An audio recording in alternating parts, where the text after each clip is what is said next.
That's hello in Brazilian Portuguese. Not only that, it's also the sound I make if you squeeze my nuts. Sit down, Mr. Ralvacase. No, please. Don't please. struggle. Look, I'll pay you your money, I swear. Here we go. I swear. One, two. Oh, Jesus. Yo, Tony, grab the ketchup. I just made scrambled eggs. God. So I worked out today. I do this, you know. I'm not hardcore about it. I'm not Lance Armstrong, but you know, health is important to me.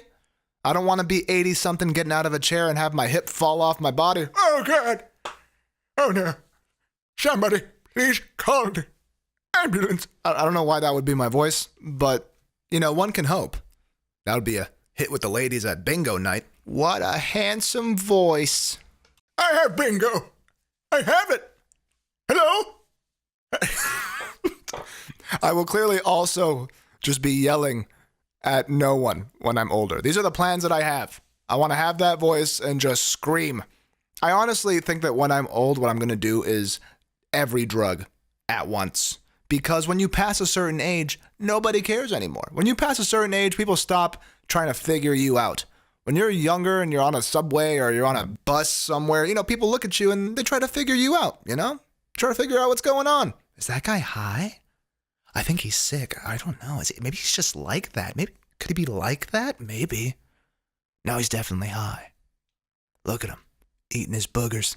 He's got the munchies. Those aren't Skittles, man. What are you doing? Don't talk to him. What if he's on bath salts? People will try to figure you out when you're younger and on public transportation, but when you're older, I'm talking like 89, 95. By then, people just accept. They just see you and they go like, you know, I guess that just must be how he is. I don't know. Look at him. He's at least 90. That's just what happens to you, right? Right? I'm sure he's fine. He's fine. We don't investigate past a certain age. We just accept. And I know this. How do I know this? Because if I did investigate, if I did look at a near 90-year-old person the same way that I do a 20-something, 30-something, 40-something-year-old person, I would stop when I see them staring with their mouth open and their eyes wide at nothing. I would think something is very wrong. Imagine right now, I don't know how old you are listening to this, but imagine your best friend is just sitting next to you and his mouth's open and his eyes are just gazing up at nothing and he's just going, you would be like, holy, something's happening. Let's get him into the hospital. But with old people, we don't get concerned. We don't. How many? I've seen at least 25 elderly people, all with the same horror movie. I just saw a ghost, open-mouthed gaze. And I didn't stop for any of them. I didn't even think twice about it.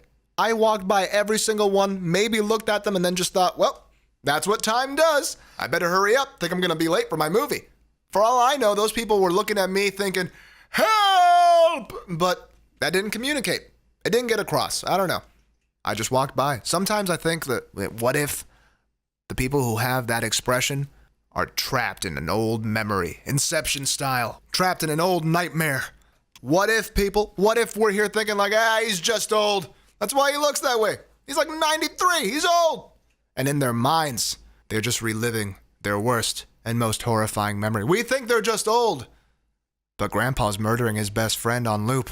Grandpa's dodging grenades in Vietnam. Grandpa's giving BJs under the highway just to pay the rent, whatever his worst time of his life was. He's reliving it for all eternity. And all we see is the open-mouthed gaze. Or he's, just old. Oh, snap. All right, we're going to be right back, ladies and gentlemen, after this commercial break. Got a busted taillight? How about a dented dashboard? Doesn't matter what it is. Bring it on down to Billie Jean Ray's Auto Shop. I'll be honest, we're not that good at fixing stuff. We just can't do it. But we can say, hey, welcome to Billie Jean Ray's. People always ask me, Billie Jean Ray, what is it that you do? And I'm going to tell you the same thing I told them. None of your business. That being said, if you know somebody that likes them a little crystal meth, send them our way. I mean, not that we sell drugs or anything. Any and all words spoken by Billie Jean Ray or a Billie Jean Ray associate is to be taken as humorous. Not fact, not now, not ever. Don't forget, nobody likes a rat. Billie Jean Ray's Auto Show. We are back. The point of what I was saying was, I want to live to be that old and older. Freeze me up, Scotty. I'm going to live forever. That's what I want.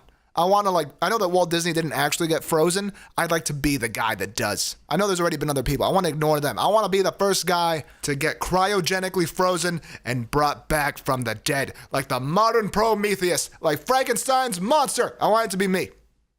Even though I know realistically that if I were to go through that, I'd probably kill myself as soon as I woke up. I'm just being realistic.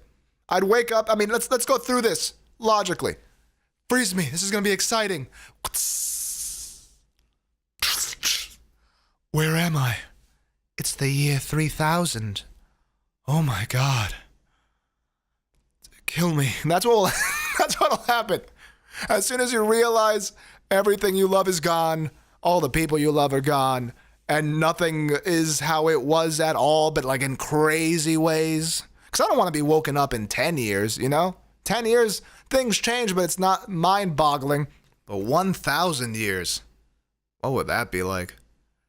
I mean, I honestly don't think at that point I'd be woken up by a person. It would just be like a 7-foot-tall MacBook. I am the I-Person. Welcome to the year 3000. Sorry to report, we will have to kill you now, as you are inferior to literally everyone else on this world. Sounds good to me. This world's pretty depressing as it is, to tell you the truth. Say, could you maybe make me like an espresso, though, before I go? Can you do that in like your little chest machine? No? Got it. It's all good. The point is, I want to live a very long time, people. A very long time. Like Gandalf the Grey long. That's what I want to do, you know? I want to have the long beard, the hair, maybe a staff that's like secretly a bong. I don't know. I don't do drugs right now, but like I said, in the future, that's the time to do it. No one's going to give a crap. They're not going to wonder. They're not going to ask. They're just going to go, that's how he is. Smoking his giant bong. That's how he is. Look at him. That's Grandpa. Doesn't believe in pants. It's horrifying, but we love him. We love him. Look at him dragging his old balls. Grandpa, it ain't Halloween yet. Put those away. You know what's really funny? That I never loved you. Grandpa, I was kidding. Oh, relax. I was kidding too. Oh, good. When I said I loved you. Okay, I don't want to be that guy. I don't want to be a psychotic grandpa, but I do want to live a long time, okay? A very, very long time, so that's why I work out. You know how some people are androgynous? Well, I'm androgynously fit. That's the only way I can describe it. My body is like, it's in some strange limbo, some strange Stargate portal limbo between two worlds, the world of being fit and the world of being skinny as hell. And that's where I am. That's where I live. After all the time and work I've put into this thing, I'm looking at my body and I'm thinking, it's sending a message. And that message is, what is happening?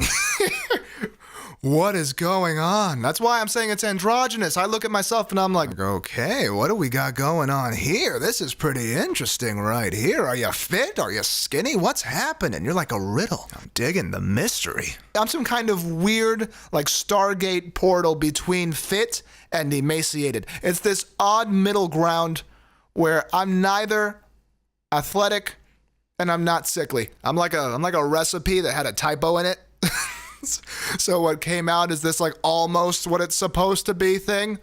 It tastes kind of like ceviche, but I don't think it's ceviche. I swear to God, if I get food poisoning, I'm puking right in that chef's face. Oh my God, I don't care. No, I don't care. I don't care if he's legally blind. You are so bad. That's where I'm at. I'm a visual typo in a recipe right now. I need to figure this out, man. I need to choose a team. Because if you were to see me, I don't even know what you would think. I don't know if you would be like, hey, that guy is working out, or hey, that guy's dying. I don't know what you would say, but I think you would look at me and just go, you need to work out more. That's all that I think my body is saying to people. I think if I were to go to like the beach with my friends right now, they wouldn't know what the hell's going on. They'd be looking at me thinking like, is this dude kind of on steroids? Is he being like lazy with steroids? And that's why there's like some kind of lumpy mass in certain areas. Are those muscles? Is that what? I've never seen muscles like that. Those can't be muscles. No, he must be on roids, but like a shitty brand. Like he bought like CVS brand roids. Ramses, you need to work out more, buddy. I know, okay? I'm working on it, and this shall be fixed, people. Have faith. Have faith. This is gonna, I will get this to work and make visual sense for you guys. This is gonna look like a human body soon, I promise. You know what's sad? You know what's messed up? I was probably fit For real, in like 8th grade. That's when I was hitting the gym. That's when I bought my Arnold Schwarzenegger encyclopedia. I had all that. I had Muscle and Fitness magazine. I read it every day. Me and my dad would get up at 5 a.m. every day, go to the gym, pump the iron, sweat into our eyes until it burned, and then I would cry while being held in the arms of the biggest bodybuilder in the room like a baby. No, that didn't happen. But I would get the blood, sweat, and tears going, people. It wasn't a Gold's Gym or anything like that. It didn't have that kind of gritty gym authenticity, but, it was intense. There was one guy in the corner of the room that would do squats while screaming like somebody was chewing his leg off. It was, I don't know if it ever helped him, but, it helped me. It helped me wrap up my workout quick because I wanted to get the hell away from crazy dudes squatting in the corner. We'd leave, me and my dad, and go to the diner next door and get ourselves some pancakes and eggs because, I make bad choices. But we were there, and it was great. And then in the middle of this fury of fitness, I went to the gym, and it was closed. And there was a little paper on the door, and it said, "Coming back soon, closed for renovations." And I was like, oh well, okay. And I went home, and I waited, wondering, Papa, when can we go back to the gym? What's going on? What's happening? I want to pick up my weights. I want to do my sit-ups. I want to do my burpees. What's happening? Tell me, when can we go back? But we didn't go back, people, because one day I walked up to the shopping plaza that held our gym, our glorious mecca for fitness, and I walked up to the door and realized they were building a pizza place. Ain't that the most, that's like a symbolic, that's a symbolic thing. Hey, you guys are trying to get fit? Well, yeah, we're gonna put like pure dough and cheese here. So, that's the end of that. And that's the end of this, people. Thanks for tuning in. See you next time on another episode of Oops, Wrong Hole. I'm Ramsey's Ralphicast. Feel free to follow me on all the social medias. And have a good night and an even better tomorrow. Hasta la bye-bye.